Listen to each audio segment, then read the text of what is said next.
So a brief introduction of Hin Yang. He's a 5 times SEN champion, and he holds a national record for T4500 and T100. And he was an SGI alumni, a Chong JC alumni, and he's currently at NUS. So let's give him a warm round of applause to.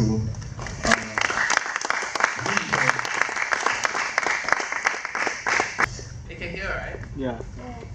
You can just see, you look at the last 2 rows, the monkeys at the back there. Let me say one, Mr. Quek say, I say. Like the first slide says, please eat now.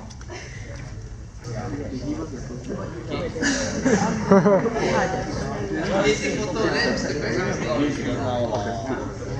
Maybe the last time. But it's okay. I'm just curious. I'm always very curious before this. Who's the youngest here? Wait, no, second one. 4, 6, 7. How old are you?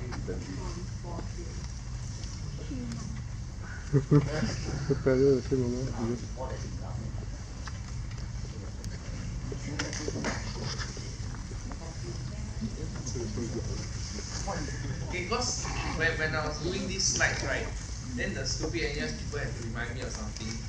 They remind me that I ballot for like 12 years. Then I'm thinking, really 12 years but it didn't feel like 12 years lah. So I was thinking, when is the time, right, when I can walk into a room and the number of years I've balloted is longer than like the youngest person. Maybe 2 more years lah. 2 more years.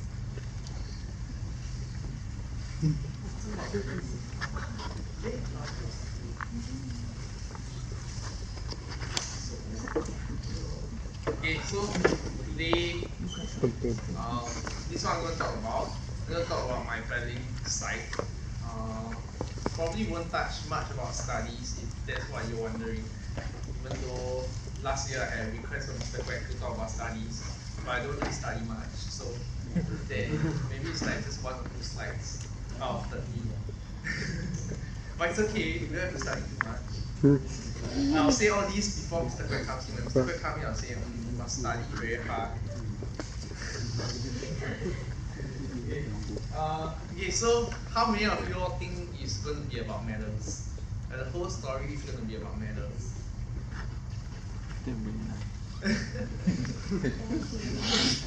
One participant is sad.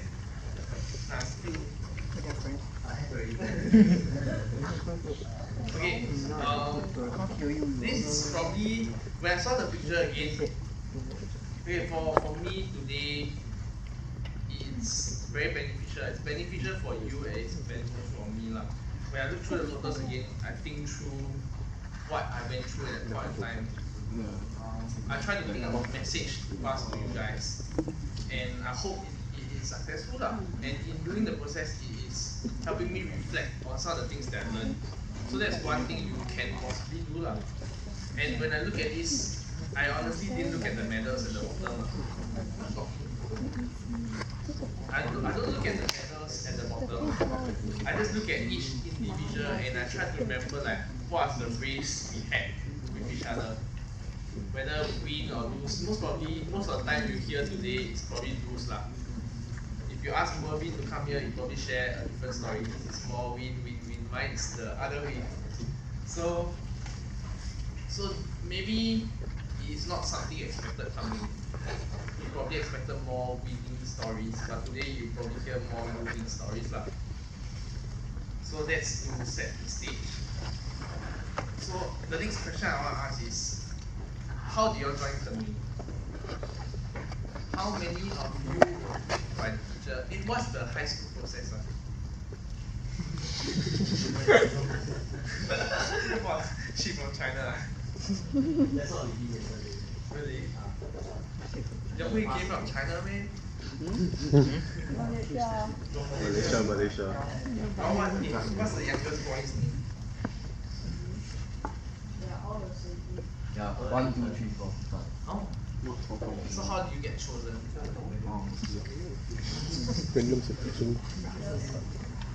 The Quek not there. Hey, come here, I give you sweet. Oh. That's Aaron. No,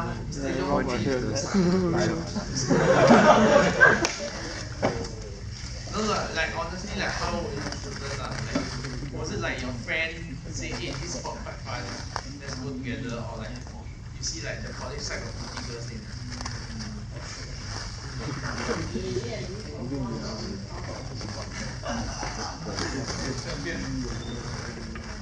That works. Okay. Yours is very interesting. Anyone has a more interesting way of joining the sport? How many of you came in and, okay, let's say, probably none of you came in and say, okay, I know what I want. Canoeing is the sport for me. Correct, right? Hey, y'all can talk also. Chill one. Correct, right? So, most probably you walk around and then you see like, oh, this sport, like, a lot of muscular guys, I want to be like them, they join. How many is like that?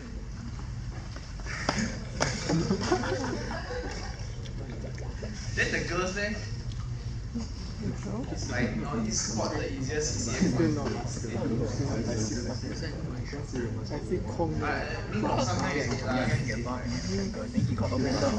But this is why when you first start also. So what was it? Actually, the most prominent among you. But you never tried. But you never tried.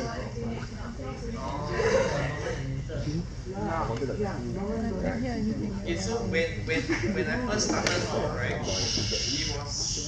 it was actually even worse than all of you lah. In Gen what we do, in Gen we go for a lot of trials. We go for every single sport trials. Then at that time, now it's not really. So at that time 4 main sports, and I was chosen for all 4 lah. Then we went for somehow I don't know why I ended up in canoeing trials. But I went lah. Then the 教练 went there and said, oh, your arm is longer than normal people. Good. But that's all lah. That's all he said. Then I think I went back to tell my mom. Then my mom said, I think you join rugby lah. Rugby is like SGI's best sport. Go there like better. Then okay lor, join rugby. So I write rugby already. Then one day I was in class. Then the teacher came up to me. Then he said, why you join rugby? We want you. Then I was like, you don't want me man? Then he said, you join us, we make you captain. Then I said, I go home tell my mommy. I tell my mommy lah. Then she said, captain lah, okay, join. You join lah. So that's how I joined. Something like you're lazy, you know, like my mommy decide what, then okay lah. So that's the worst way to join the sport. Kind of lah. But eventually I never became captain. Just became like vice captain because of 2 idiots who would only listen to me. So I'm like the vice captain of 2 people, which is Samuel and Joseph. Now this is Samuel. You all hear Mr. Clark talk about Samuel before? Oh, this era before. Last time Mr. Clark always, golden boy is Samuel. Samuel. So last time I'm very easy to introduce myself and I'm Samuel's partner. Then you're like, oh, why never call Sam? So so that's how I joined the sport lah. Didn't really know what to expect also. And at the time it wasn't the strongest definitely. Joseph was doing 12 pull-ups in Sec 1. Sam was doing 10. I was doing 8.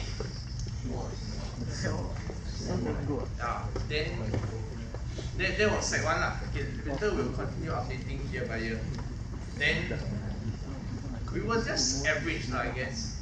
We didn't really know what we wanted. 教练, you all know which 教练I'm talking about, right? Yeah. The best. It's just stand there and talk. So we weren't really hitting anywhere, you know, just okay, there's national school, or we're Sec 1, we're just like, there's national school, okay, whatever, we just go and continue paddling. Last time Galang is not the kind of Galang we know now. 12 years ago, the Galang got no barrage one. So it's damn disgusting one. Then Jordan comes up with like the weirdest shit. He like, who else SGI one? You also right? SGI. Jordan, what's the weirdest shit Jordan made you do? The wheelbarrow. No. The each other. No. Then Got the. What's the very thing you do? oh, the climb up, then slide down. The weirdest shit you made us do last time, right? Then like you see our uniform is white. So last time Kala, you can see the back and the background there's it's like this look. Then when there's high tide, you will go up. Then when low tide, right, like this part here, right, it's like freaking disgusting mud. It's like brown color one. Then you will like, it's empty like your knee there. You will walk, you just go deeper into the mud. So then from here, right, this part here, then we have to swim across here, then we run back. Then we start white. We come out right, it's like this color. Every day I go home, my mom asks me, why your shirt like that? This color, that's the weirdest shit he made us do. Then last time Kara and the game got like speedboat here. Then the moment you go out, right, from here you go out, then the speedboat will come here. Then like got floating dead rats, they're like this big. All like this. Yeah, damn disgusting. I was like, whoa, what's that? Looks so cool. Then better towards it. Oh, it's dead rat. Damn disgusting. Then last time got speedboat, the Coast Guard. The Coast Guard they will drive in and out. Then we in our T2, oh later I show you our T2.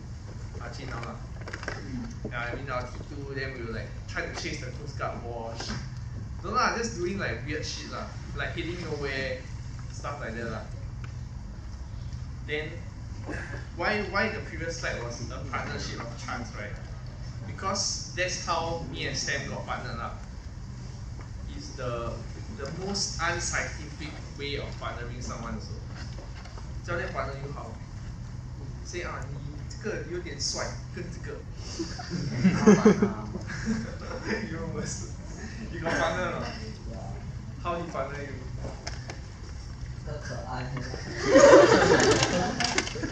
Okay, we both not cute, so he never say that. The funniest story is that we were both in higher Chinese in the same class. Then there was a theft case. So then that afternoon, right, all of us had to stay back for investigation because someone stole something. But in the end, they never catch the thief lah, but we were damn late for training. So then after the two of us we went to Kallang together lah. Then when we reached there, then Jordan just said, 你们两个 T2. So we took T2, then it went down. Then that training, we just happened to win like the senior T2 that was supposed to race. Then Jordan said, 不错啊，改次你们再 T2 多几次. So that's how we started. The most unscientific way of pairing ever. You will never hear like anybody being paired that way. But this pairing lasted us all the way until we are like J2. So interesting lah. In my pairing life, you will hear a lot of like by chance, a lot of like weird ass shit, like people steal stuff, then we get paired together, those kind of things. But when we wrap things up, you realize that as much as some things happen by chance, right? It does. You do need to have a certain criteria to reach there, right? Such that when the opportunity presents you, you are ready to take advantage of it. So that is the end message. Later we will try to reach there again. But yeah, this is the single worst shit ever. It's like a T2 marathon. So what you want to do? You have to carry the T2 for 4 kg.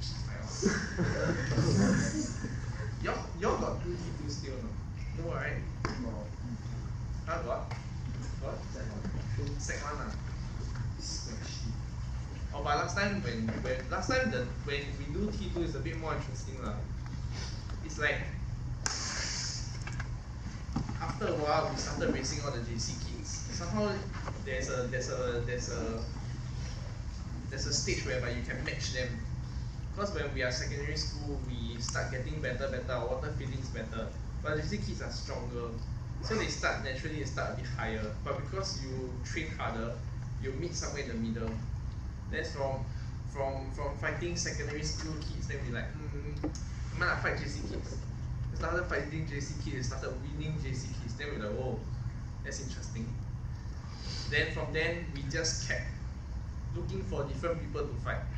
When we went to Macritchie, eventually, we're just looking out for different T2s to fight lah. But that's like T2s lah. T2s are like the worst shit. Yeah. Okay, so this probably Sec 2, I think. This marathon. What struck me for this marathon was that we were Sec 2s and we were fighting like our senior who after Sec 4 went to NJ. One for NJ, right? I like to slam NJ. Yeah, then our senior after Sec 4 went to NJ. He in all of a certain person's style, they had to pair like the strong one with the weak one. They're like, So then we went to race, then we die cannot lose to him. So that race, we only raced to win the NJ pair. And we did lah. Then we're like, oh, quite surprised. Sec 2 can win like J1, not bad lah.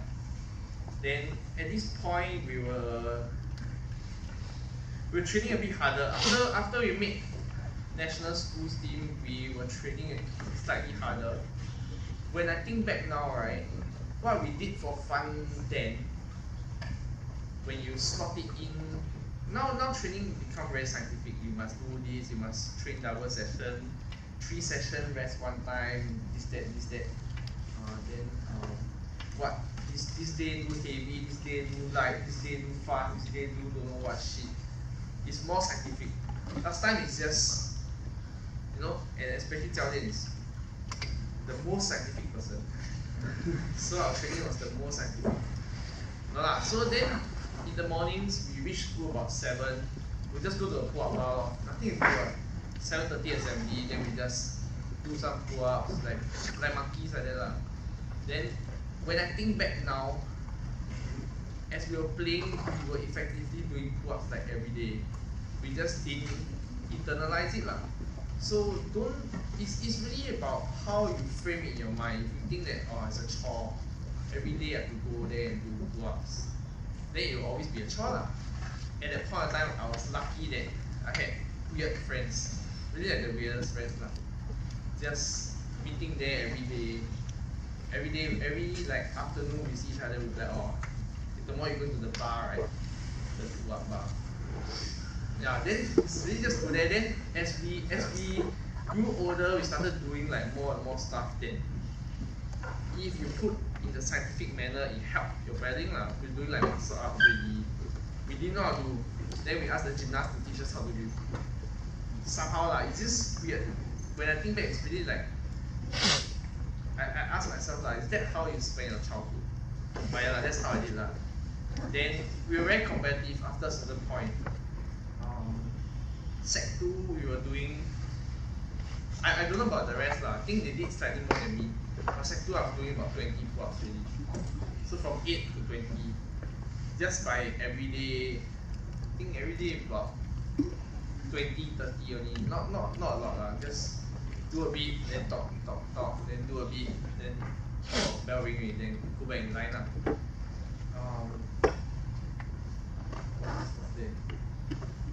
Then I think Sec 3 was interesting because my class was just next to Joseph and Sam's class. So every time I go for PE, right, I walk past their class. So they roughly know that I have PE lesson. Then you'll see, right, they're looking at the teacher. Suddenly my class walk past, then because they know that I'm going to run 2.4.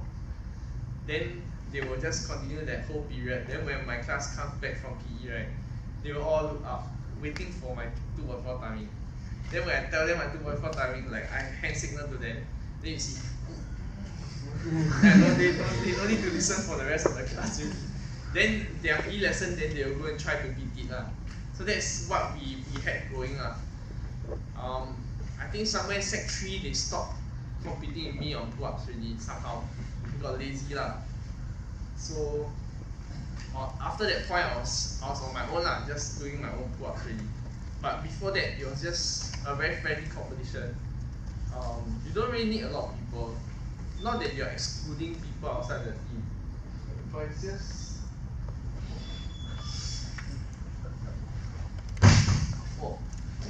that if you have people around the same standard, at that point they were not of my standard lah. They were like way higher. But It's just how you frame it. At the end of the day, I'm a very firm believer of how you frame it in your mind. How you think of it affects how it is to make sense, right? But really, just how you think of it. So at Sec 2, we were the fastest T2 around. Like honestly, we won. Last time they had this race. Are you even aware? SDBA. Okay, last time, now current SDBA, right, where all the dragon boats are. Last time they used to hold canoeing races, right? So from there, if you where the dragon boats are, you pull it out. There's a 1,000 meter course, lah. So that's how they race. Then there was 1,000, there was 500. So we won both distance for C division already. So we were the favorites going to national schools, lah. So that year we won. In Sec 3, Jiao Lian decided to put Sam in K1. I was doing T1 lah. Because Sam and Joseph's balance is a lot better than mine, so they all went to K1 first. Then I spent like another year doing T1. Then I was training very hard. I was supposed to win it already. At that point of time, high school side always has that one wonder child. There's always that one wonder child. If you don't believe, right, you ask Cher. Cher will come up with this one kid, right, one T1 guy. He will lose at the whole 400 meter of the race, or 500 meter race, and at 100 meters, right, Cher will shout something, right, and he will just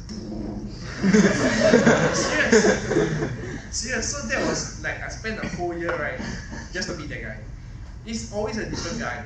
You never know who that guy is, but it's just it's like, wow, he got a microchip in his brain. He just shot some Chinese word out. Serious. So I spent the whole entire year, right, just training to prevent that from happening until 1 month before nationals.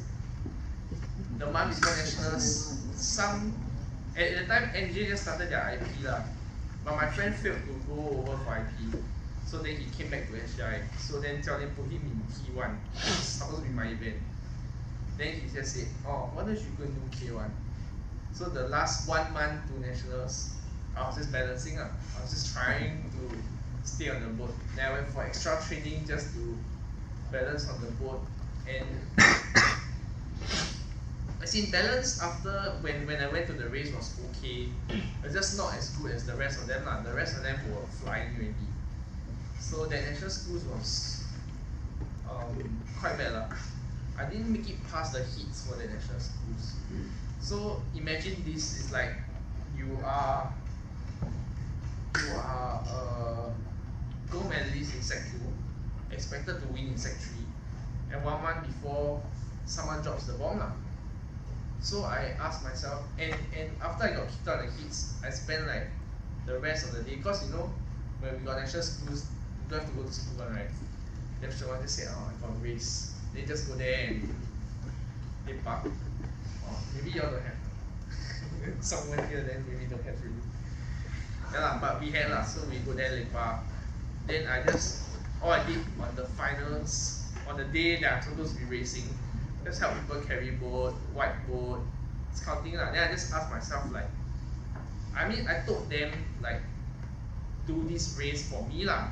Because as much as I want to be out there racing, and I've been training for 1 year, I cannot lah, because I got kicked on the heats already. Then I started asking myself like, why is this happening to me lah? Jiao Lian after that he did come out with a consolation prize. So in Sec 4, we pair up again lah. So that's like our consolation prize. You know, he said, yeah, you Sec 3 very poor thing, you go K1 and you lose. So now Sec 4 I put you in K2 so you can win. But after a certain point, it's like you stop doing things for other people, you start doing things for yourself lah. So you start asking yourself like, why do you really want to pedal lah?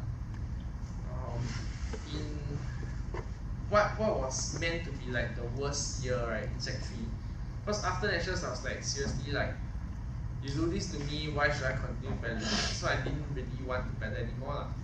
But I still did lah, because Sam and Joseph were still there lah. So I just pedaled casually. Then in Sec 3, it was a lead up to SEA Games. So how SCF works is every lead up to SEA Games they'll hire a coach. After SEA Games they'll fire the coach. Last time So that's what they did lah. So they hired a coach leading up to SEA Games. Then they tried to open up a juniors team. So they were looking for people. So the first person when they approached SGI was Joseph, the current, not the old Joseph, you know. Yeah, it's a smaller Joseph in NUS now. Maybe I have a photo back later. You will see Joseph later. Yeah, so they only wanted Joseph because Joseph was quite fast in the K1. I think he lost to Lucas in the K1000 in Sec 3. Lucas last time was quite fast really. So Lucas won the K1000, Joseph was second. So they wanted both of them. Then Jolien was the best salesman then. I mean, if there's anything I'm most grateful for, that's what I'm most grateful for lah. When they wanted one, he sold 3. He said, 这两个你也是拿去的。Which translate to, I got Vietnamese here, so I'll translate. To buy one, you take 3 lah. So, at the time, SGI was like the first school to have Nellos. So the national team, I think lah, they took us in because they wanted to use the Nello K2 also. So like, okay lah, got Nello K2 come with it, right? Can lah. So that is also how I joined the national team, which is the most weird way of joining the team as well lah. But after that, we had to go through time trial as well lah. So he said, okay, you can train with us, but eventually you have to meet a timing. But from then, things kind of changed lah. With the first coach, we didn't really hit anywhere. He was focused. He helped us build a base, but he was still focused more on the SEA Games people lah. Which was the year we won our first medal in a very long time. The girls K4 bronze medal. So that started the scene as well lah. Then as I told you all just now, they'll hire a coach. After SEA Games, they'll fire the coach. So that coach came back. Then the next SEA Games was coming out. Then they hired the next coach, which is the longest lasting coach in our history books. I think 7 maybe 8 years. Yeah. I have no idea how he stays there. Yeah, so then this guy came in, and when he came in, he brought in a lot of changes lah, that to the way that we're very used to. So in this part, maybe what I'm trying to bring across is that what you are very comfortable with, right? You need to get out of there. Before he came in, we were all very comfortable. We were all in the national team, whatever that means. But what we were doing at national schools was, hey, what event are you doing? Okay, I do the other one. So you can get the gold medal. Don't fight each other. Oh, you do that one, I do this one, you do this one, okay, settle. Each one take one event, each one take one gold medal, happy. What Balas did was, screw you all take K1, fight each other. So that year, the NJCC was the most interesting ever. There was Final A, Final B, Final C. Now don't have, right? Yeah, last time was, and there were 6 of us, and so all 6 of us were fighting each other all the way until we reached the finals. So both distances, the Final A was all 6 of us, and when we raced the finals, we cannot let our guard down because you know that Balas is there watching, and then he will just tell you like, okay, the set you just did was like shit. You're like, you should just screw off from here. So everybody was very scared. And it's like, after being the team, I think at that point, being the team for about 1-2 years like that, and all we did was just like, oh, you do the event, okay, I do the other event lah. We sort of lost the fire to fight each other until we had to really fight each other. Wow. Then things changed. At the point, I wasn't like very fast, so actually after I joined the national team, I became like the slowest. So I don't have a photo of the rest of them, but the rest of them like way faster. They were all just like who at the front, and just me and Joseph would be at the back there. So we were very scared lah. We were like, shit, Balas gonna kick us out. Then, but he didn't lah. But after a certain point, in somewhere like J1, end of J2, in J1, J1, when I came to Hwa Chong, we did K1 and K2 for national schools. K1000, K2 500. At that point of time, it's double event. Before that, it was all single. So for K1000, it was damn embarrassing. It's like, I think the other schools, like ACSI had 2 national paddlers, so they put 2 national paddlers. CJ had Joseph. Hwa Chong had me and Sam. Then NJ had Aiman. I think something like that. So it was 6 national paddlers in K1000. So then like I came in like 5th or 6th, I can't remember. It's either me or Joseph that got last. And we were like very far off. It was damn embarrassing. It's like you call yourself like a national paddler, then you go to national schools and you get like 5th or 6th. It's like people is like, what the hell are you doing? Yeah lah. Then at that point in time I call myself like, oh, the 500 meter paddler, I always win at the 500 meter. But it's all bullshit lah.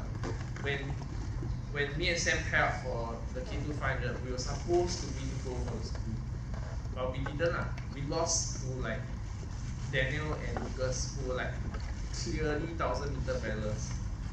And that race was heartbreaking lah.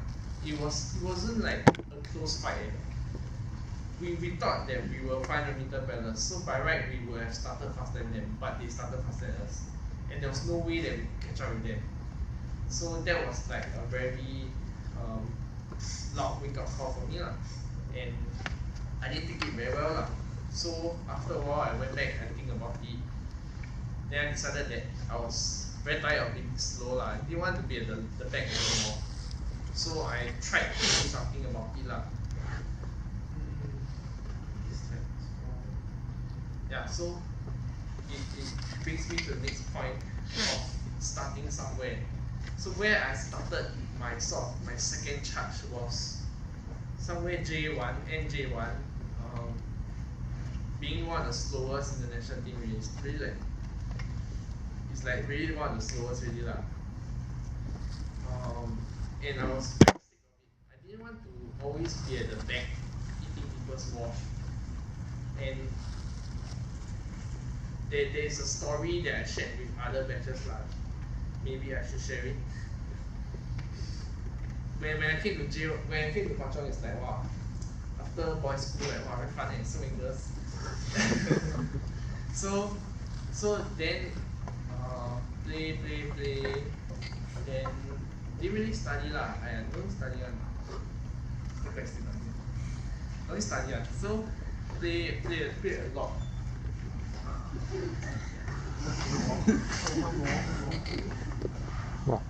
Right, don't worry, we're reaching the study part. So you can come in soon. Yeah, so play a lot lah. Then and somewhere towards the end of J1 I had a girlfriend. But somewhere towards the end of J1 I also broke up. Which coincides the same point when I got sick and tired of being slow. So somehow there's a correlation lah. Like, after I break up, then screw it lah, let's focus attention to paddling.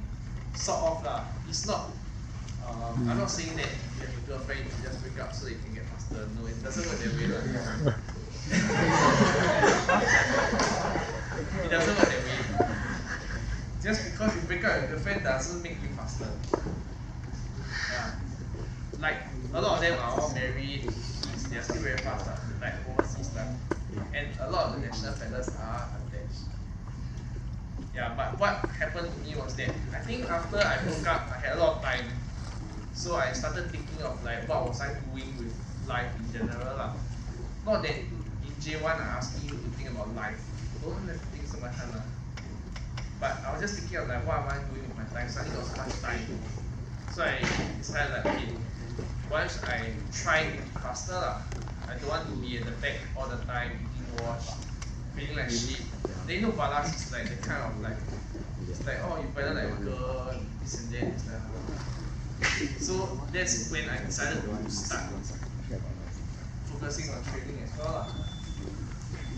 So for me, what I did was, when I started to focus on training, I had to start somewhere. So I chose to start focusing on my run first. At a point, we were very lucky lah. Balas came out with this winter phase. So there was more running, more weights. So everybody sort of start running more lah. And we were doing like a treetop walk, slope run. So it's 3 km in, they do like 4 minute set, 2 minute set, 1 minute set, then 3 km run out in. Then everybody hated slopes. I wasn't very good at slopes. So when I did the first set, I was like, wow. Everybody who's fast on water was quite fast on land as well. Until somewhere at the midpoint, people started dying, then I realized maybe I have a chance. So I went to the front. Then again, I won that set. Okay, national team, right, is a lot of calculating on. You win one set, right, in your mind is one. You lose one set, in the mind, the other person, one. Then at the end of the day, right, it's like 7, 8, 10, like that. It's all like that one.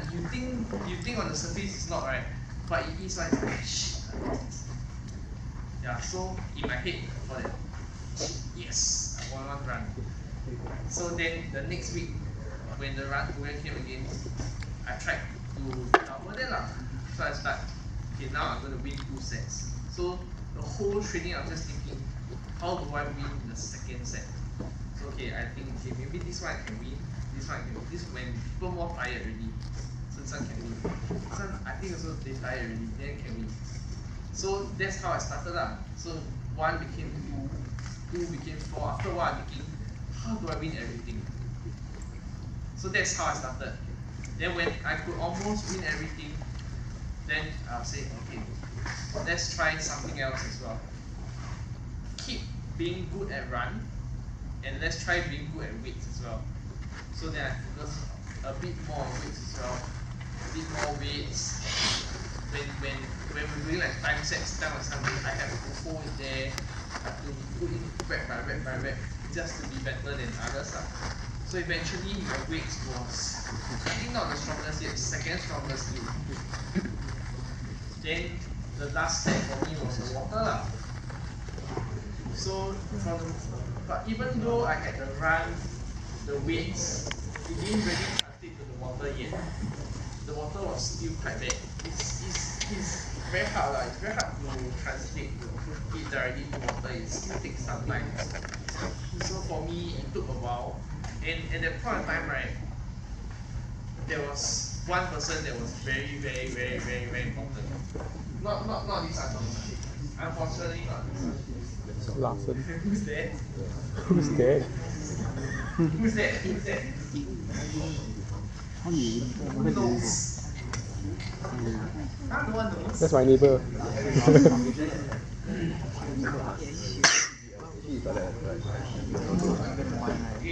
not this one. This is Larson.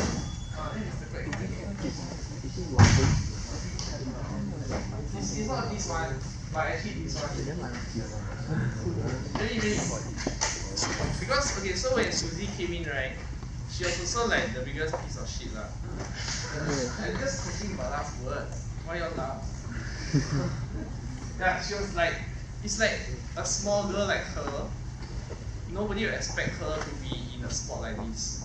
When I look, the guys are like, the girls are like roughly like this height, so like maybe like here. She's like, when we go overseas, right, everybody asks us like, oh, what are you kids?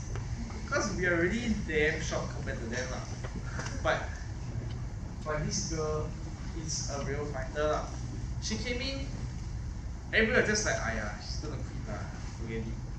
And then at the point of time, it's like when you join, there are a few reasons why you stay in the national team lah. It's either you're damn good, or like you're very close to coach.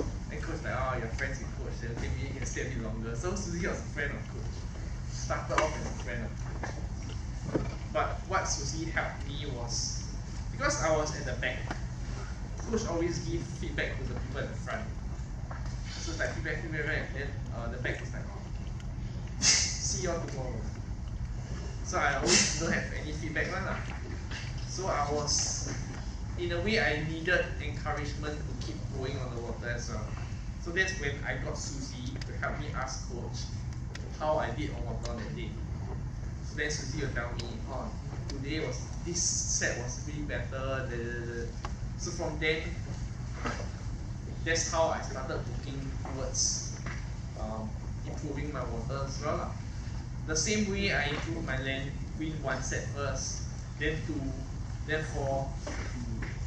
Water is a bit hard to say let's win everything, but you know lah, the same thing, the counting scores, the 7, 8, the 8, 7. I got 7, you got 8. The next day I want to be 8, you be 7.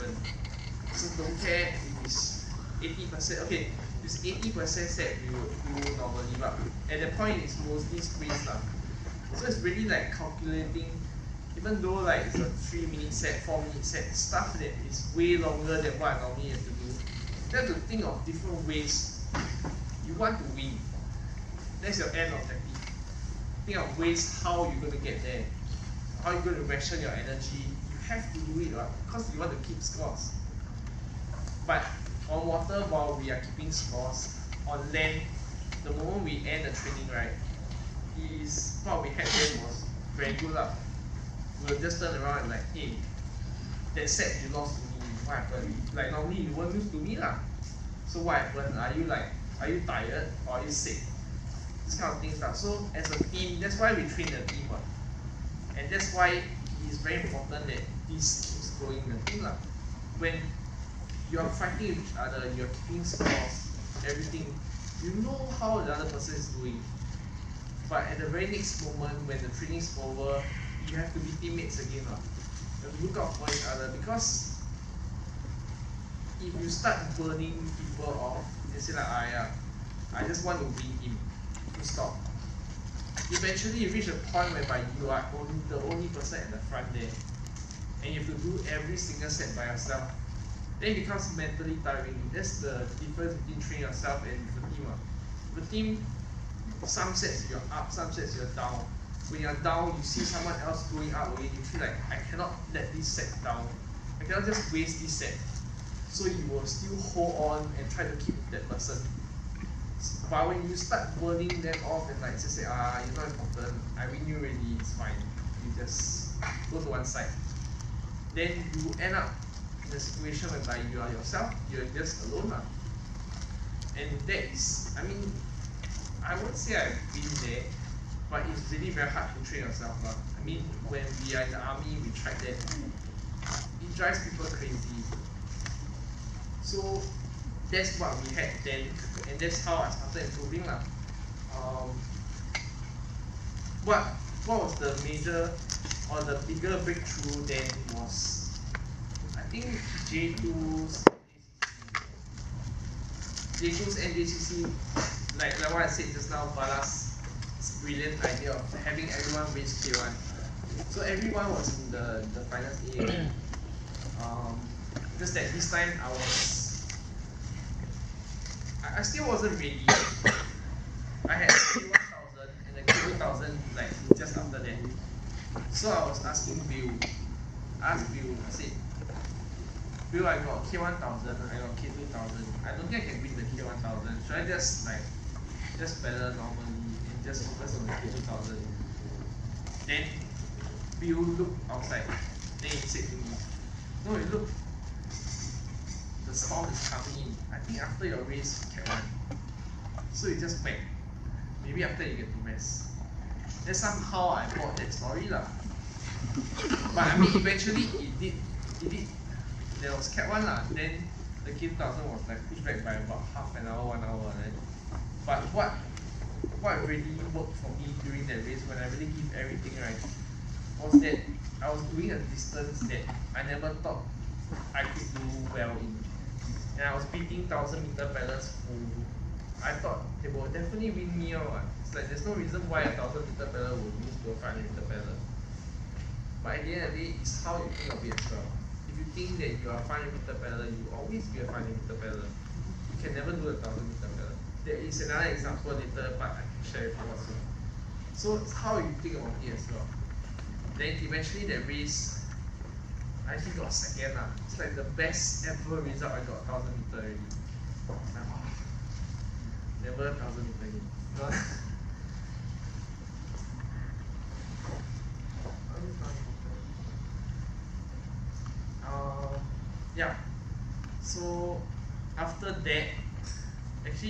be somewhere towards the starting of J2.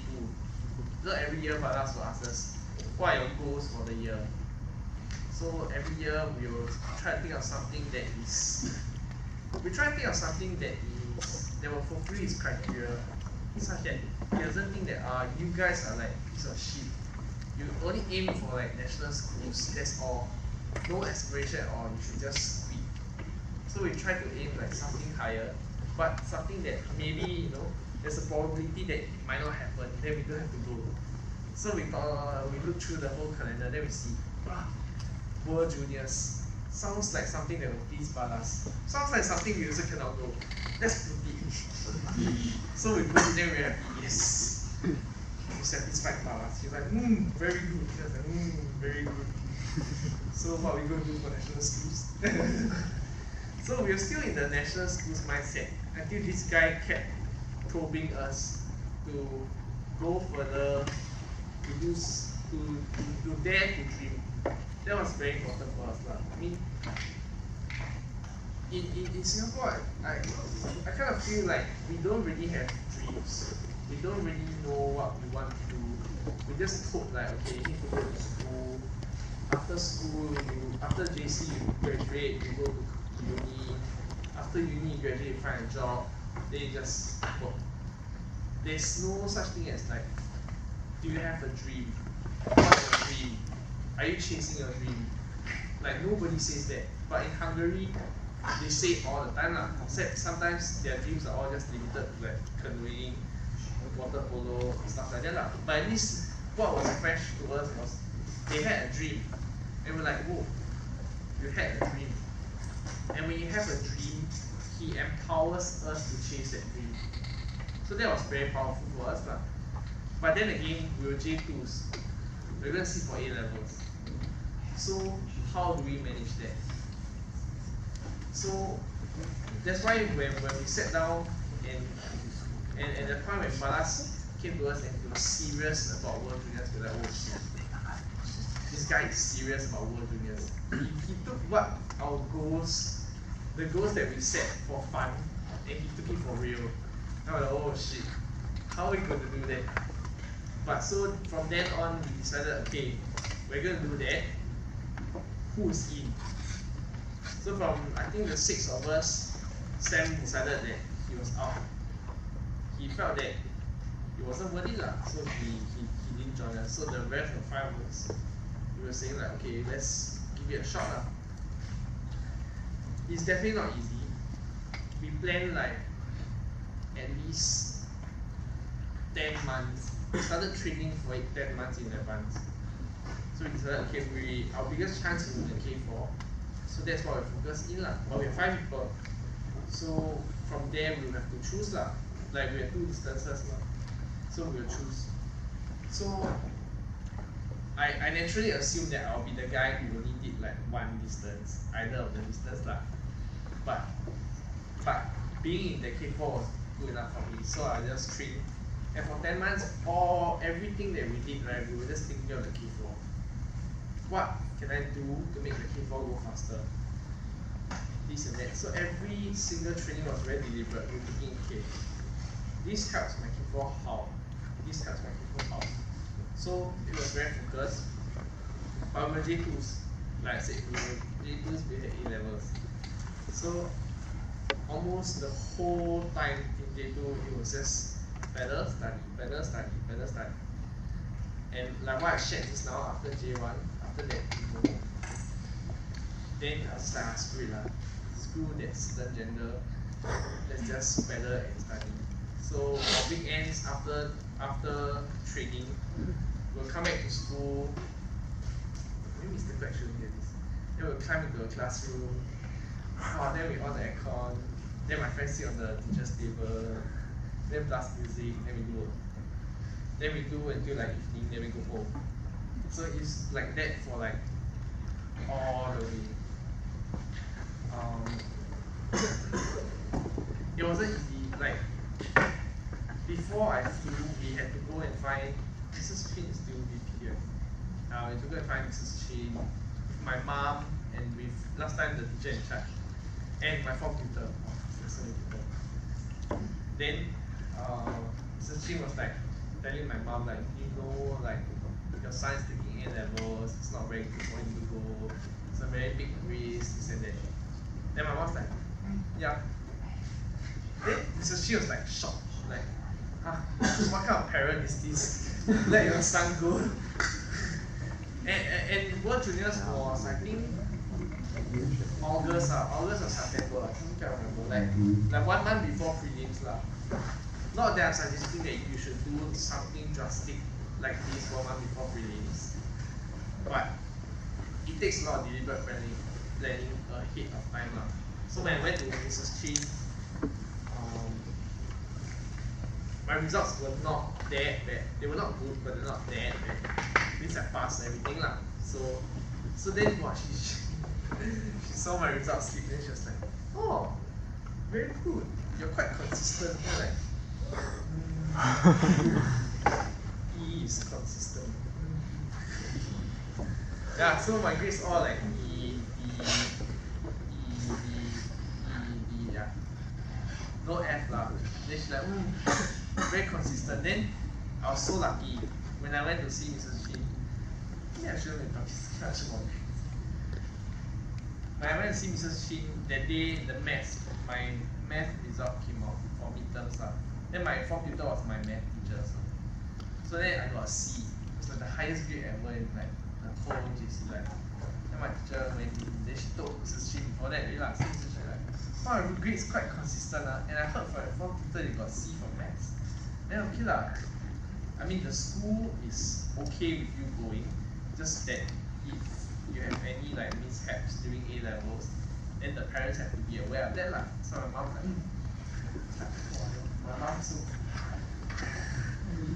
Then I was very lucky as well. Because when I came back right, then I got the rest of the grades right. It's like you see and you.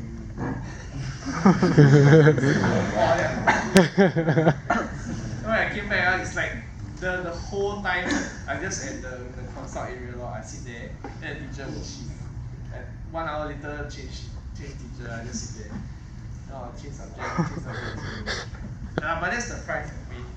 And the experience there, when people always ask so like, if you can go back, will you do things differently? But I never really asked myself that, because I don't know what is differently. That's one lah. What differently can you do? So that was just how I was brought up lah. And the experience I get, I don't think I can get it anywhere else lah. When we went there, so this is the group of us. You can actually see like Nanfong is here. Like baby Nanfong. It's like our last week is here. It's like all of us. Joseph is here. This is me, James. I think some of the people else. Yeah, so this was us. And like look, these Hungarian girls. Quite pretty, right? There's this man. These Hungarian girls, they're all like freaking tall. This is like the shortest girl. She's like my height. This girl is like 1 feet taller. This girl is like 1.5 feet taller. They're all juniors. I mean, no prize I'm guessing that they won lah. It is what? Oh yeah, this is one also. I found like the shortest pair to take photo with, so that I won't feel so bad. There's one Hungarian guy. Actually, he's still paddling lah. His name is Mikalas Budas. So he was there. So it's like the first guy right that Balas talked to when he was there. Balas talked to him like this. Outside. Then he has like one tattoo like down his spine. Just like, oh, coach, this guy is like what, the coach or the paddler? It's like, oh, he's only 16. It's like, so that's them. And okay, when we went there, so we sort of like, it's like in poker, we really all in already. We were spending like the entire year training, studying, doing nothing else. I never watched like a single movie like for like my J2 year. Until like after A-levels, I think that's like, oh, I need to watch a movie.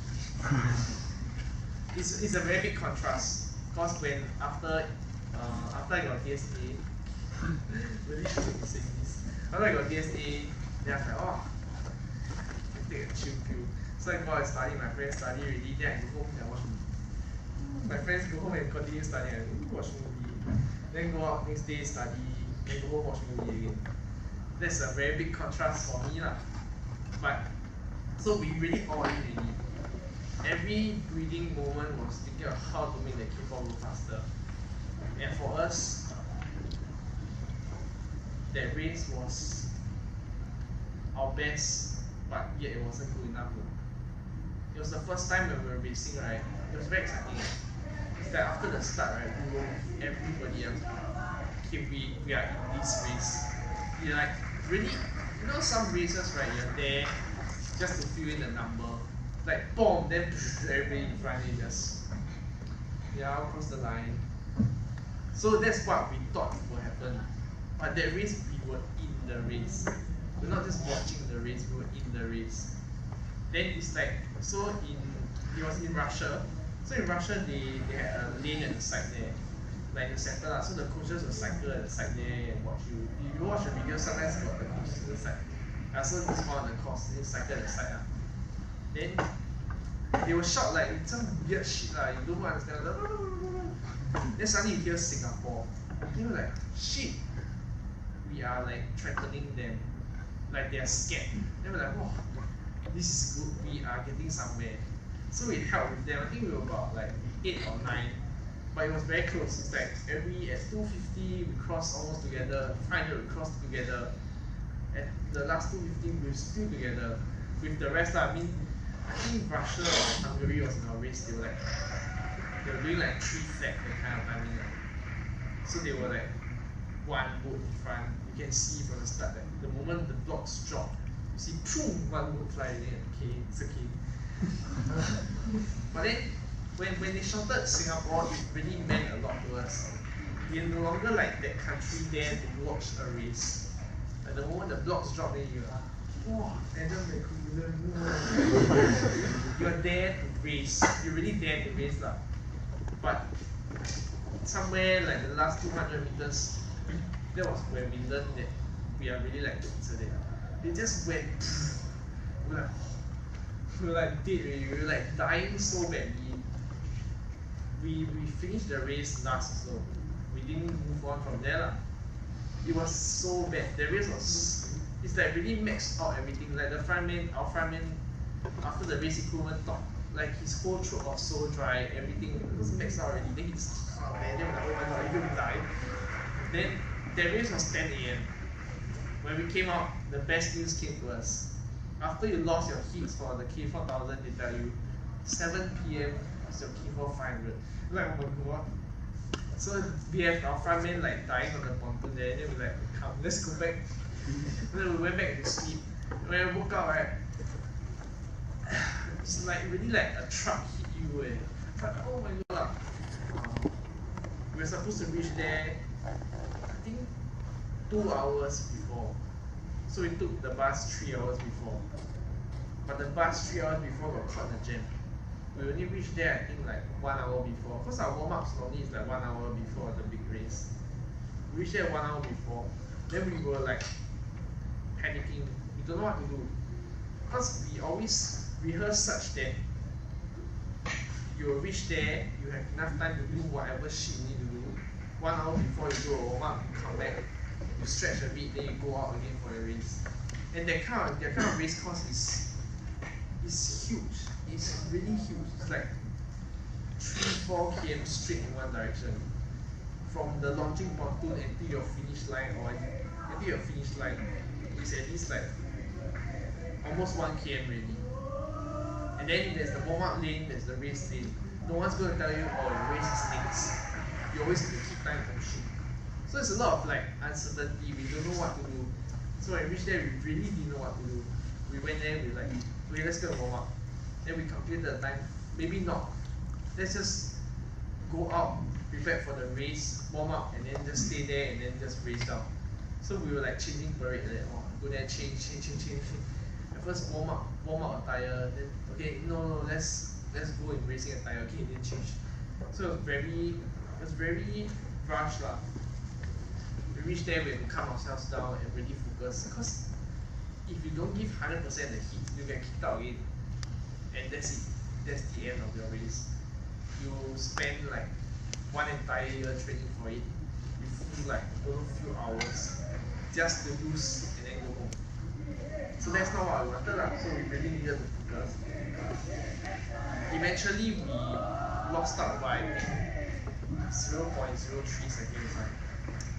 Somewhere there lah. It was when we saw the results, we don't know what to say lah. So in one day, on the first day of the competition, we got kicked out from both events already. And all these guys are people who have been battling for 6 years, been in the national team for 3 years. So it was very bad for us lah. After that day, I didn't really talk to Balas. I didn't have anything to talk to him about. I was just like, what the hell? Why are things like that? Like why does the hardworking people like never get anything?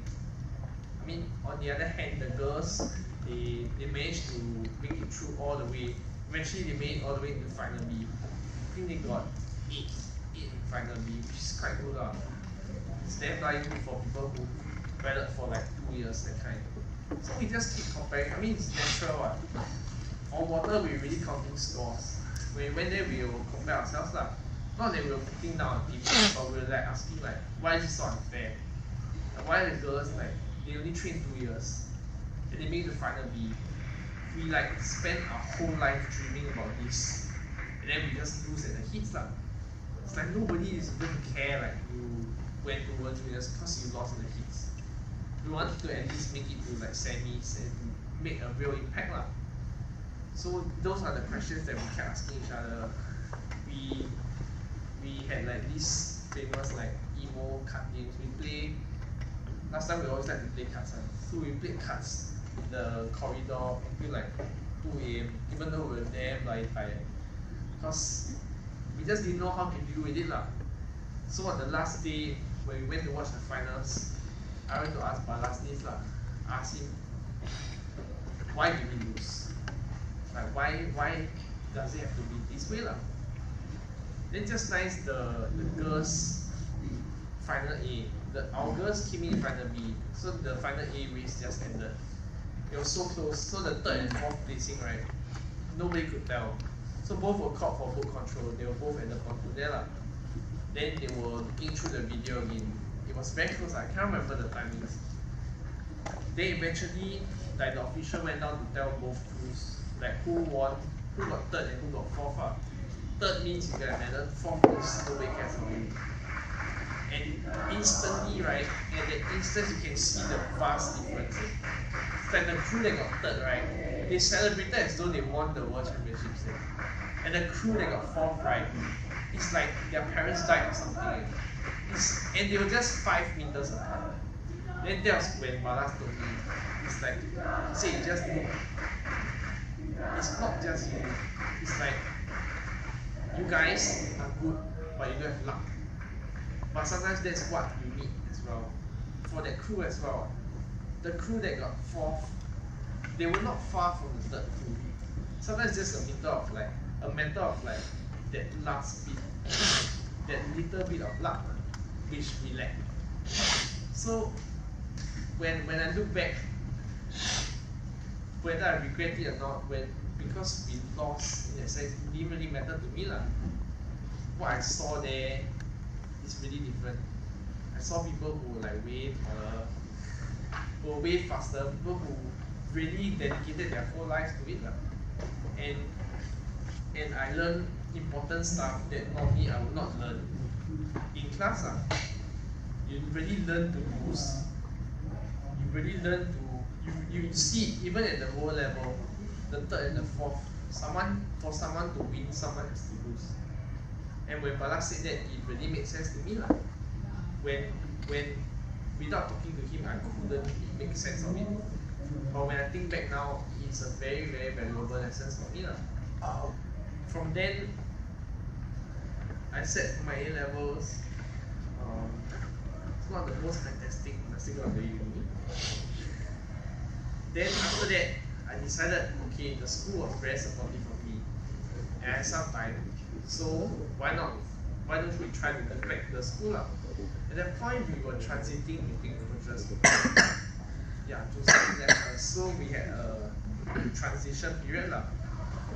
So I had some time before army, just enough time to see the team through nationals. So I decided, okay lah, once we do this.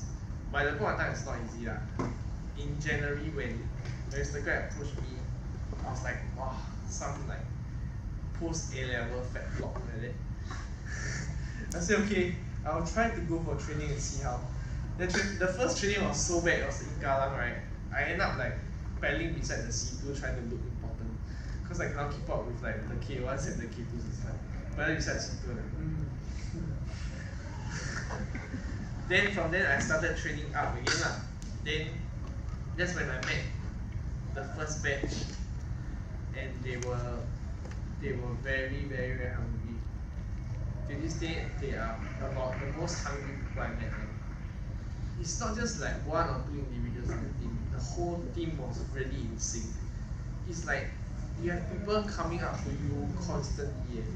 They'll ask you like, what can I do next? I mean, everybody has different problems. Everybody has different ways in which they can improve. So it's not like, as a coach, you cannot just say, okay, all do this. I mean, most coaches do that lah, because they don't have the luxury to go down individually. But I had the luxury to go down individually. So you had these people coming up to you day after day. How was today's training? How was my strokes? How was this? What should I do next? So that was really like, it was very different from me lah. Most people think that when you're coaching, you are the one teaching more. But when I coach, most of the time I find that the people I'm coaching, they actually teach me a lot more. They are really the most disciplined people. I think we did a lot of things that were, I'm not sure if it was permitted or not lah, but it's really outside of what was required of them. They were only required like 3 to 4 water sessions. After a while, we were like doing alternate days, one morning run, one morning weights. They'll come in like from 6:30, the earliest person will come in. And for me, walao, I am bloody holiday. Ask me to wake up at 6:30, go back to school, it's like, oh my god. But for them, I did it lah. It's really crazy. 6:30, they will start doing weights until like 7:15 like that. Then they go and shower, then they brush through morning assembly. Then go back and sleep lah.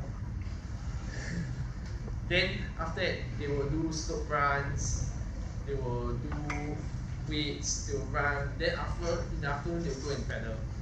So that was the level that they were at. And it was not like something that I was imposing on them. I was like, oh, you guys, if you want to win, you must do this. No, it's like they were asking like, can we do more? Can we do more? I mean like, I'm fine lah. I'm free like almost the whole day, except that I sleep from like 2 AM to 2 PM lah. So that was a bit of an adjustment for me lah. I sleep from 2 AM to 2 PM, then I go down coach, then I go back, sleep at 2 AM again, then I sleep at 2 PM. But for them, there was this drive. Not all of them were experienced paddlers, but they were very eager to get something, which was very puzzling for me. At that point of time, the last nationals, I think we really got third. Yeah, we really got third. And for a team that got third, right, it's like, okay what? I mean, a normal team that has third, right, they won't have the same drive. Like, because you are so slightly further away from first, you don't really know how it is like to win the championships. So in that sense, you don't know what success is. But they were chasing something. I wasn't sure what they were chasing, but they were chasing something. And that's where I wanted to be part of lah. They were chasing like what I was chasing lah. Every breathing moment they were thinking about it. So that was really, really powerful for me lah. And this guy, once again, self-acclaimed 500-meter paddler, started in J1. He trained very, very hard, but he kept telling himself that I'm a 500-meter paddler. I will not do well in 1,000 meters. So I just told him, just try your very, very best at this K1000 meters. So he got in for both K1 500 and K1000 at national schools lah. But at that point of time, the odds were very, very stagnating. There were like three national paddlers, one Mervin Toh and him. The last guy is like probably there to watch the race, that kind of. So there were four other guys who would potentially be faster than him. And it's always 1,000 first, 500 meters later. So he always keep thinking that, okay, I'll just save energy for the 500 meters lah. Why do I have to fight so hard for 1,000 meters? But I am very, very, very glad that he did that lah. And he really shocked himself as well. It was one of the best 1,000 meters he ever did. He won like, he only lost to Mervin, Joshua, which is this other national guy.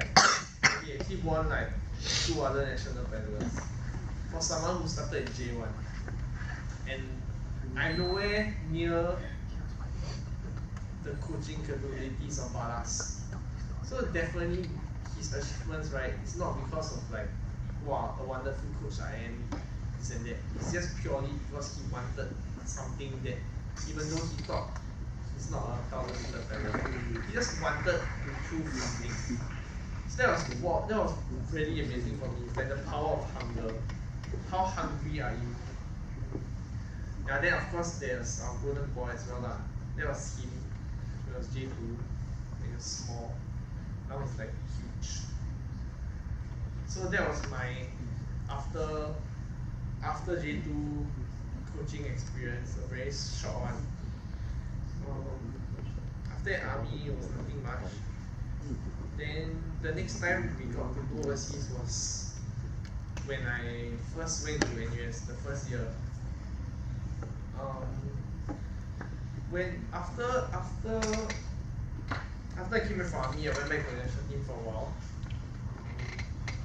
Tried to stay with them, but I felt that we were very different. For me, I always dreamt of going to SEA Games. I just wanted to win like the first guy gold medal, because guys never ever won gold medal. Yeah, not that I remember of lah. So that was like the dream for most of us. But when I came back, I think the medal was almost won already. It was like silver already. They got somewhere already lah. So, and they were aiming higher. They were aiming for Asian Games. At the time, still not Olympics yet. They were aiming Asian Games. They were willing to give up like everything. The uni give up everything, give up their whole entire career. They were going to make paddling their career lah, which was not something I could see myself at that point of time. So then I left. Then it was quite bad for me. When I left, it was a point whereby I knew if I continue staying there, I will never ever paddle again. I'll never ever touch a boat. So when I left, I went on holiday. I came back. I went to NUS. I asked myself lah, do I really want to paddle lah? Because there was nothing else that I was aiming towards, and I'm not a person that I can do something day in, day out without heading somewhere. So there wasn't really a purpose lah. Until when I joined the team, and it really felt like a family again. People are looking out for each other. We were looking for a common goal. At least they were looking for a common goal.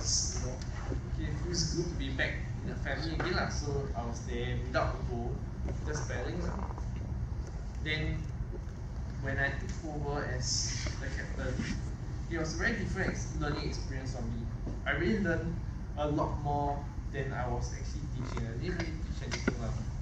But I learned a lot from interacting with different people, how they care about different perspectives, how do you motivate people. So you first start thinking from their perspective. How do they perceive that goal? They try to come in somewhere and accelerate that process. So that's what I tried with this first group of them now. We went to Russia again. It was summer university games lah. So they are intrinsically motivated already. So at that point I keep telling myself, okay, I can only work with people who are of a certain level and who are very motivated. Because based on past coaching experience, that's the kind of people I work with. I never work with newcomers completely. So I tell myself, okay, you can only work with that group. You're bad with newcomers. So when I went there, I was just trying to work with this group of motivated individuals. But for them, it's very different. For them, they have not been for any overseas competition. So it was very scary for them. And I never thought that it would be so scary for them. It's like they really had race jitters. And I didn't know how to deal with race jitters. It's like, why? Just race up. But for them, they needed time to think through it. It's like, for me, what was the most surprising was Chichen. Chichen is the C guy. This one. When he went there, right? It's like the first day he went there. Okay, when we went there, he couldn't pedal up. I mean, most of us couldn't pedal because we didn't have boats.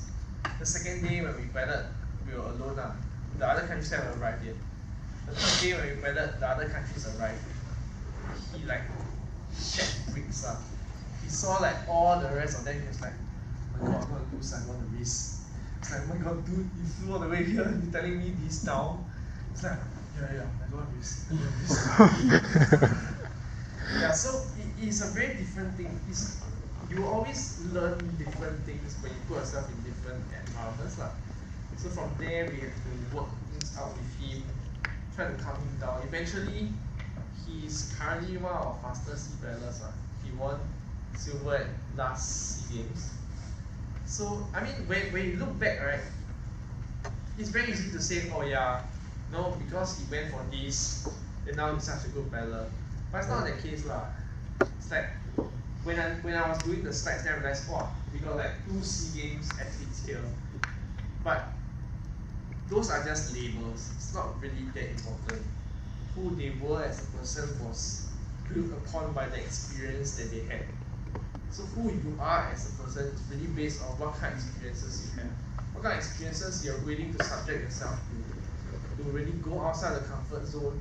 They are not much different from the guy previously when all he thought was 500 meters was his niche. When he actually put himself outside of that comfort zone to try to do that 1,000, he won a medal. So it's really not just, when you look back, you always think that, I mean, they're SEA Games athlete, of course they can do it, but they were not always like that. They were just one of us as well. So that is something that I learned as well. And it's quite nice. We saw a lot of other things as well. We saw like stuff that the Russians were using. That was quite cool. Although we weren't supposed to go in at all. The guy was cleaning the area, then we just clean, then we go there. Then the funniest thing is the guy was cleaning these facilities, right, for years, but he didn't know how it was being used. Until we started using it. Then he was so fascinated. It's like, dude, this is so intuitive for us, but for him it's like, wow. Then this guy this is like, I think it's quite small by their standards. They just try the last minute make it clean kind. But it's at least Australians. And Australians are considered small and like us. This is like their shoulders line. Oh, this one. This is the KT 200 meter gold medalist at correct London. Okay, I think it's towards the end. Okay, so just recap a bit. It's really about how you frame it in your mind. Be it at training or at a race. How you frame it in your mind when you look at a phone, right? Immediately you think, oh shit, die already. Then confirm you die. think if you break it down into bite size and say, okay, first, this program is 1 hour long. I'll focus on the first 20 minutes. When I'm done it, I'll focus on the next 20 minutes. Then next 20 minutes. Tell yourself like, this program is freaking ass long. But now, I just work towards the halfway point. Because when the halfway point, you can always, is a more easy psychological target for yourself. Tell yourself, okay, we are past halfway already. You're still alive. You can do more than this. So that's what I always do. I always work towards halfway. After halfway, I start again. Start again. So it's really about how you break things down in your head. This, I mean, it's not just about paralleling, it's in other areas in life as well. I mean, I never really tried applying it to studying lah. But if you would apply it to work and stuff, it's really about how you frame in your mind. How, when people tell you like, oh, you're shit, stuff like that, do you really give weight to that? When you really want to work towards something, it's an uphill task. The odds are stacked against you. But it's really how you frame in your mind. If you really think that the odds are like this much, it becomes so much more hard. It's so much harder than it actually is. When you think of it like, it's something that I do normally, it's just a bit more than that, it becomes easier lah. The next point, the same thing, you learn more when you teach. I don't really teach a lot, unfortunately lah, because we all have time constraint as well. But the times when I really try to teach people, I find that they teach me more in return. Just a very simple example, if you help someone with their technique, just by helping them, by having to show them the right technique, you are actually practicing it yourself. And that in itself helped me a lot. Just by going out there, helping new fellas, showing them that this is how it's done. It's forcing myself to do it the correct way. You can't teach people the technique in the wrong way. You're always very lazy when you're planning yourself. Sometimes it's just slack off. I mean, this set 80%, okay lah, go easy on technique. But when you're teaching someone, you cannot afford to be teaching them like the 80% kind of technique. So even in paddling itself, you can always teach someone. Paddling, in running, and not so much to teach in running lah. And there's always something to learn. This guy is not here, but he thinks that I taught him a lot, but in effect he has taught me way much more. So when Kalang, as always, when I try to teach people, it's always an experimental phase. You see something nice on Facebook, you think that, okay, this could work. We tried lah. So this was what we tried after looking at the Australians. The Australian girls were doing this like with ease. So we tried it lah. It was a struggle at first. He is one of the guys with the shittiest technique. The shittiest balance, I mean. Like before this, after the first session of technical, if you know, I asked myself, how does this guy even stay the freaking yellow? He's so freaking unstable. He's like, when I first asked him to pedal without a pedal, right? He was doing this. Then the water was here in his hand. Like, are you even moving? He was like, 5 minutes later, he like moved like 5 meters. It's like, dude, serious. Like everybody just like goes like this. He like, so that's how he started. But what he really taught me was he was very, very, very determined. He was to a point whereby when he was doing this, the moment he drops in, the first breath he comes up, he takes a stroke towards the shore, he pulls himself up, he empties the boat, he's back in again. He does that like for an entire hour after training.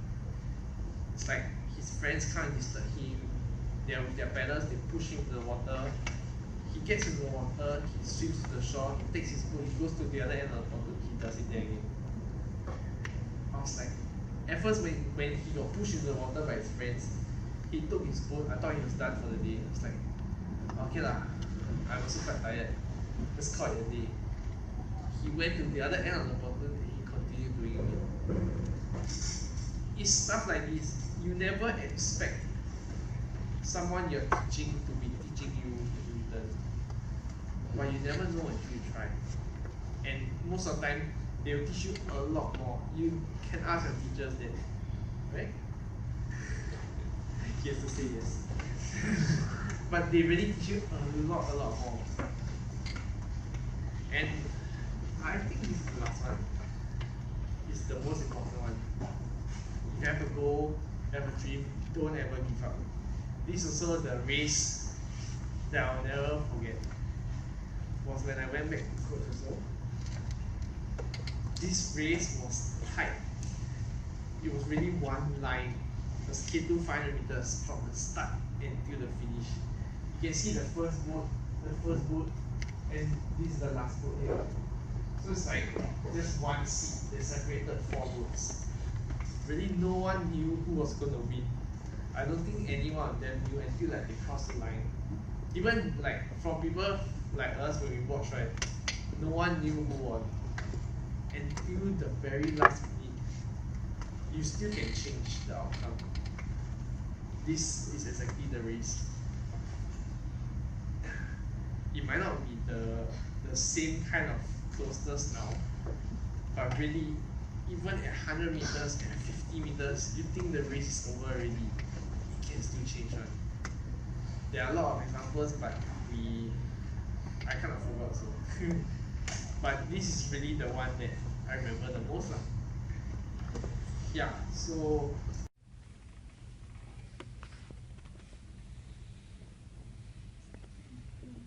actually really depends. I mean, the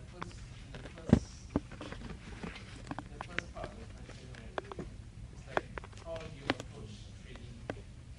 Because like I shared with you, like the earlier Sec 1, Sec 2 days, training wasn't exactly training. So if training is not exactly training, you don't see it as a chore, there isn't a need to motivate lah.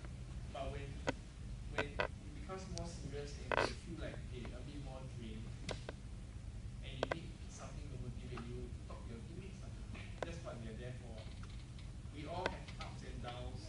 Hopefully we are at different ups and downs lah. I mean, if the whole team suddenly reaches down together, then the whole team's in depression, then that's quite worrying lah. But there will always be 1 or 2 people who are a bit more optimistic. There are times like it's okay. When you talk to people, you share. Sometimes you feel that you find that actually they are going through the same thing as well. You're not the only one going through it. That makes you feel better. You can actually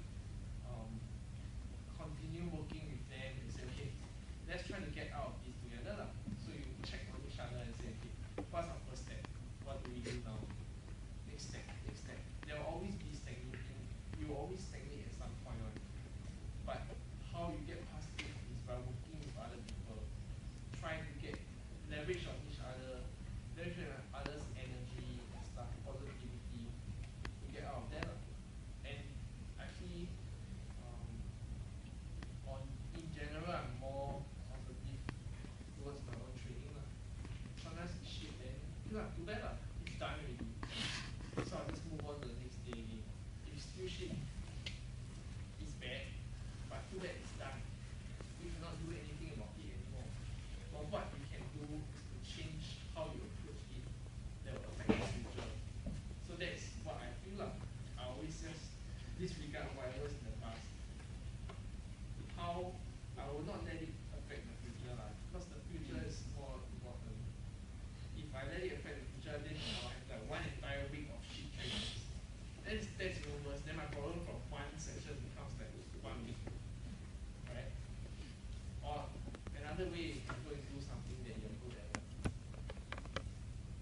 Break off the norm. Let's say you're very good at running. Because when some people are running, like, they say, oh, I'm good again.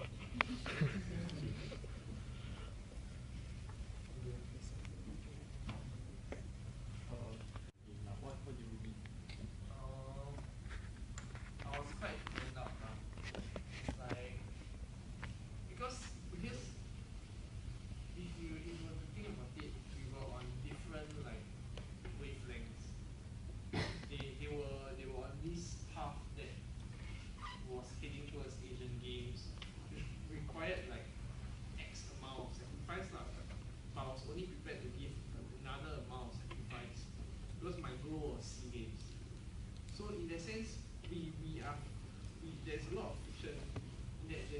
difference in expectations.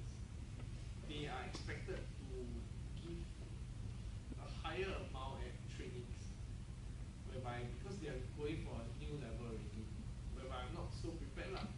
And when I'm actually giving the same amount as them, right, it burns me out lah.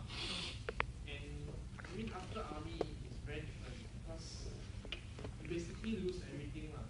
And to come back then you find that the stack just got bigger and bigger. Before that you just think, okay, army is here, sea games is here, there's this gap lah, so your expectations is here.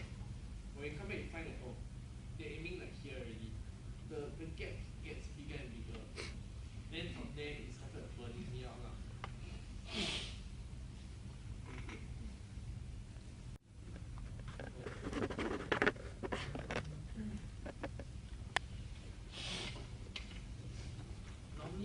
Normally when you work with a team, you try to the same thing like how you approach training. It's one big piece. Try to break it down to smaller slices lah. So you work with the easier ones first. The ones that you know that just with a little bit more, they will become so much more encouraged and stuff. So that's how you start. You start getting more and more momentum in the team first. Then slower towards the end, you work on the harder cases, like the people who are a bit more stubborn, harder to reach up to. So those people you try to leave towards the end. Then from after you influence the first few people, something like my army PC taught me lah. He has this concept of having positive multipliers. So you, instead of just doing all the work by yourself, you try to encourage someone to help someone else. After you influence like the first inner circle, try to get the inner circle to influence one more person. Then effectively you double up the number of people you manage to motivate already. And then from then you check on them time to time lah. Like how are you doing? Because people when they give, you wears them out as well. So you need to check on them and say, how are you doing? Are you okay? They need some stuff from you as well to replenish as well. So you need to motivate them as well to help them continue motivating someone else. So that's what I try to do normally now. I hope motivation is not a problem these days. Sometimes it's like, I guess when you're in sport for long, it's like, it feels weird to not continue. And at the point I really didn't want to play that anymore. But my impression of like NUS at the time was like, it's always been like a very family oriented team. And why I sort of left the national team was because it was becoming less and less like family lah. There was all this like individuals there who happened to be there for training together.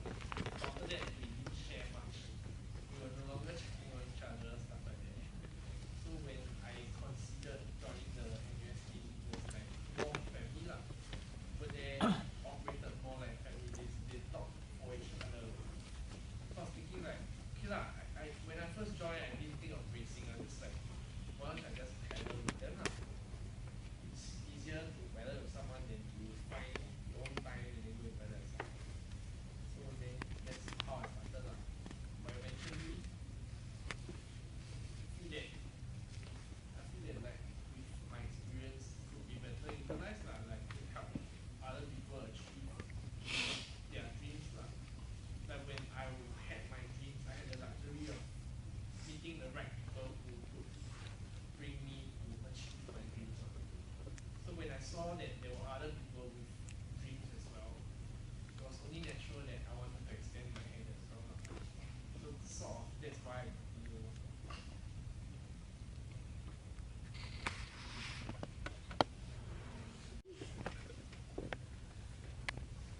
I like things that are like damn sick one. Like the sickest program that's when I like. Cause like, let's say like last Sunday we did like program. It was like 2 hours long. I think one floor we run the rest, and the rest is just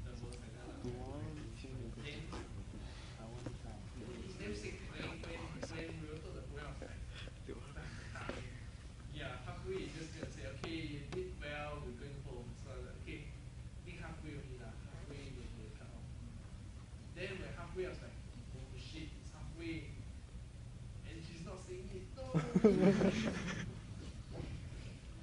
I like also related to like how I first started working harder for student run. Like when things are a bit sick, people tend to give it up easier. It's like, oh, it's too painful, forget it, it's not worth it. I'm not a very gifted person, just to be more hardworking. So when these opportunities surface, right, I like to capitalize on it. When people start giving up, the moment they hear the